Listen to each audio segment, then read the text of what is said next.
Another new job would join the org chart in the Office of the Secretary of Defense thanks to the Senate's version of the National Defense Authorization Act.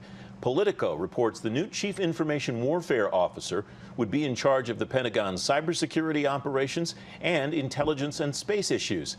That's on top of previous changes to the Chief Management Officer job and the devolution of the Undersecretary of Defense for Acquisition, Technology, and Logistics position. David Chu is president of the Institute of Defense Analyses. David, thanks for coming on the program. A lot of churn inside the Office of the Secretary of Defense. How do you prioritize that structurally to make sure that each of these changes delivers what Congress intended? Well, I think the key is, what does the Secretary, the Deputy Secretary, want the organization to do? And how do they effectively transmit those goals to the next layer of management within the organization?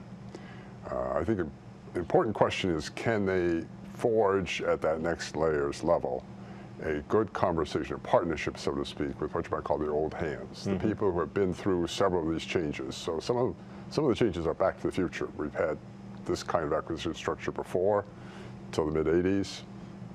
Congress administration decided that was not a successful enterprise, tried the structure we now have, about to be changed. They can help you remember lessons learned from those previous periods and how to make this set of changes more successful. So the key there is interaction with the career personnel among the people who are here as a result of President Trump's administration being in place. And the department, I think, is advantaged by having a very strong career civil service.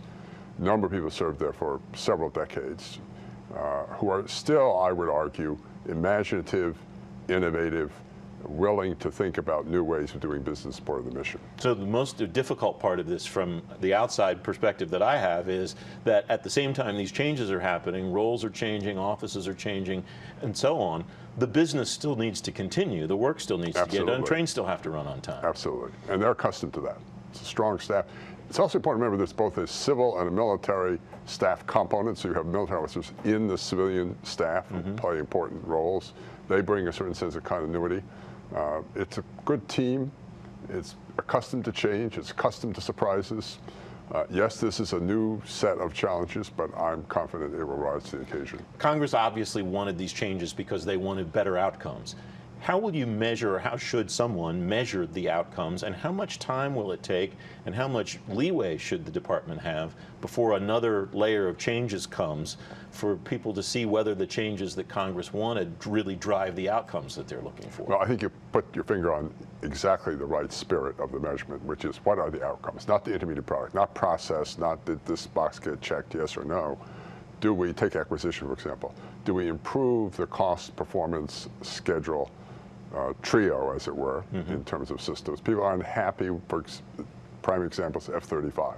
Taken a long time to get it. Still has certain performance issues out there yet to be solved. They don't want outcomes like that again.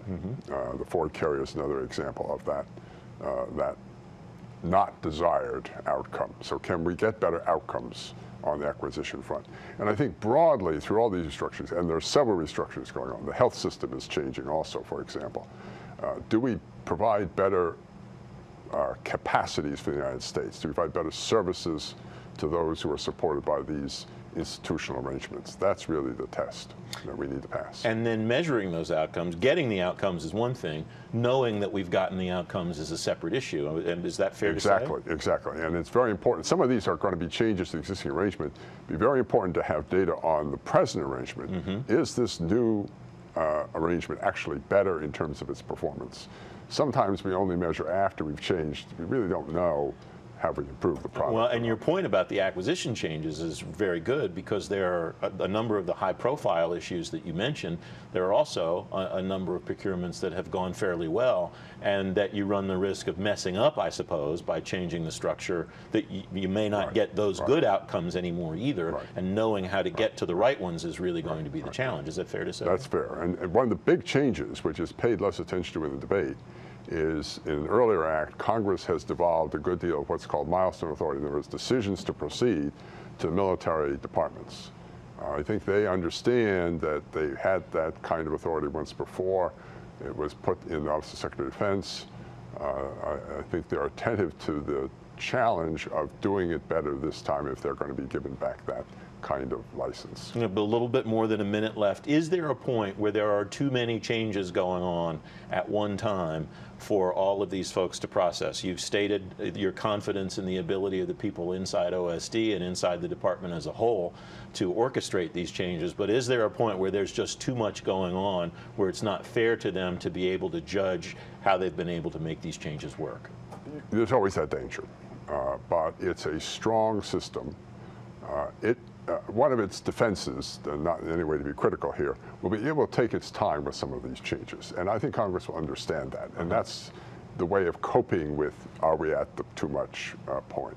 Yes, you could get to that point. And where I would be a little worried is several teams now have tried to cut back on the staffing level at the same time imposing these changes without necessarily deciding what we're not going to do that the previous staff undertook. And I think a conversation about what we're not going to do that's not value added, that would relieve some of the staff pressure, would be very helpful in this situation. David Chu, thanks as always for coming on the program. My pleasure, Francis.